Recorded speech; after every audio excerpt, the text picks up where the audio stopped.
Wonderful morning, dear children. Today we are back with a topic which we had already discussed, but since it has been long and we need to practice more and more on every topic, today we are just going to recapitulate on this topic. Okay? Before that, we should always start our day with a good thought. Today's thought is: confidence and hard work is the best medicine to kill the disease called failure. So together with your confidence to achieve something and your hard work will help you to kill the disease called failure. It will make you successful person. So today's topic that we had already discussed, nouns. Okay? So quickly we'll go through what are the different kinds of noun. First, what do we mean by noun, and what are the different kinds of noun, and we will just understand the base with examples, recapitulate it, and then we will go to the next topic. So what do we understand by noun, children? A noun is a name of a person, place, thing, or an idea. A noun is a word that represents a person, place, thing, or an idea, or an animal also, right? It also talks about an animal. Like here, see, a person, a place, a thing, an idea. Okay?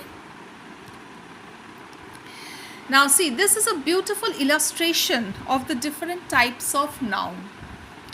It's a frame, it's in a story, in a frame of a story. Like see, a child is born and the baby is identified as a girl or a boy. Okay, so here we have already identified the child as a girl or a boy.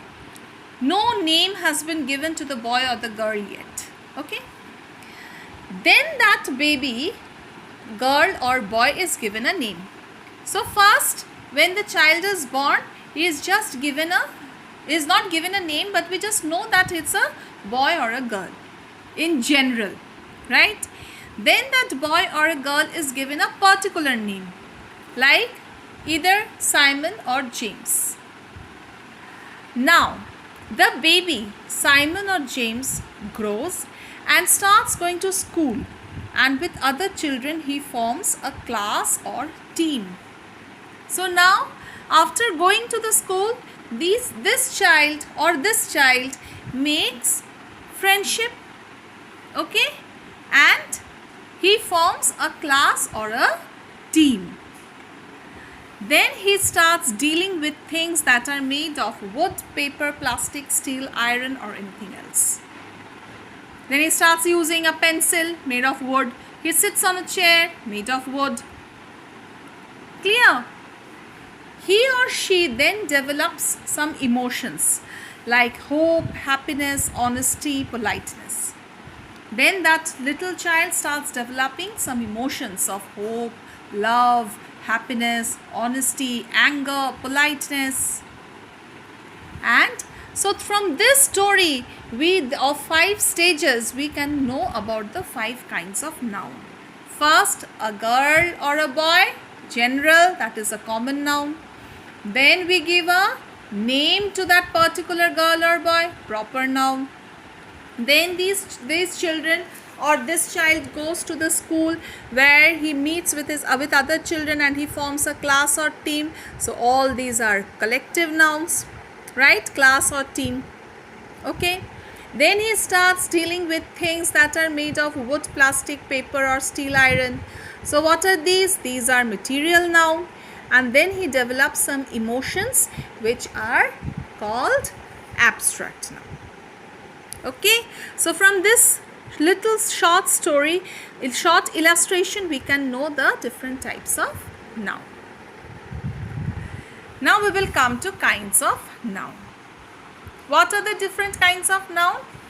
Proper noun, common noun, collective noun, material noun, concrete noun, abstract noun, countable noun or uncountable noun. Okay? Proper noun. What do we mean by proper noun? By proper noun we mean a particular name of a person, place, animal or thing. For example, everyone wanted to go to Pizza Hut. So Pizza Hut, the name of a particular shop. Mr. Smith didn't give us homework. So Mr. Smith is the name of a particular person. Can you take Fido out for a walk? This is the name of a particular dog, a particular animal. So proper noun refers to a particular person, place, animal or thing. Then we come to common noun.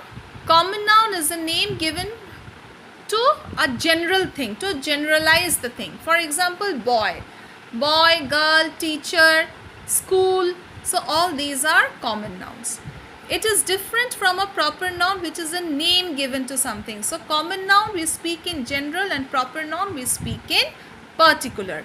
A proper noun should always start with capital regardless of where they appear in a sentence. Wherever they appear, they might a proper noun. We can start a sentence with a proper noun. A proper noun can be placed in the middle of the sentence or at the end of the sentence. So wherever we put the proper noun, it should always start off with a capital letter. And unlike the proper noun, a common noun should never be used in capital letter, no matter how much important you feel that particular word is for you. So the word a common noun should always start with a lowercase, that is a small letter. Collective noun. I told you collective noun means a group of something. Previously also I have explained you. Like over here, bunch of grapes, choir of singers, flock of birds. So all these singers together make one, which is known as the choir. Similarly, so many grapes make one bunch and so many birds make one flock. People will expect you to treat a collective noun as singular. Always collective noun should be treated as singular. Why? Because each individual is making one group. So that group is considered as one. So collective noun is always considered as singular. Now children, we come to material noun. See, material noun is something which we can see, touch, right? What is a material noun? Material noun is also one of the 5 types of noun. Material noun are the names of the substances which things are made of. So, what is a material noun? Material noun is a substance from which other things are made. Material. Material here refers to raw material from which other things are made. For example, oil. Can you drink oil? You cannot drink oil. So it is the raw material. With the help of oil, we cook food. We cook vegetables. So that is why oil is considered as the material noun from which we make other products. These types of nouns are mostly proper nouns than common nouns. The material nouns are found in nature, animals, plants, elements, and later used by human to recreate various things of necessity. Like cotton. Cotton we get from nature and then we process it to make different things. We use it to make clothes, we use it to make pillows and other important things. Okay. So, the noun which denotes the materials is called material noun. Material means raw materials from which human beings recreate other important things. For example, water, milk, timber, gold, iron, stone, rice, ink, sugar, oil, paper, ghee, wheat, flour, bread, chalk, meat, silver, brass, pulse, wool, etc. Wood is another example. You get wood from nature and then by cutting this wood, we make chairs, tables, cupboards, etc. So, material noun we consider as the raw material which we get from nature. Okay children, clear till here?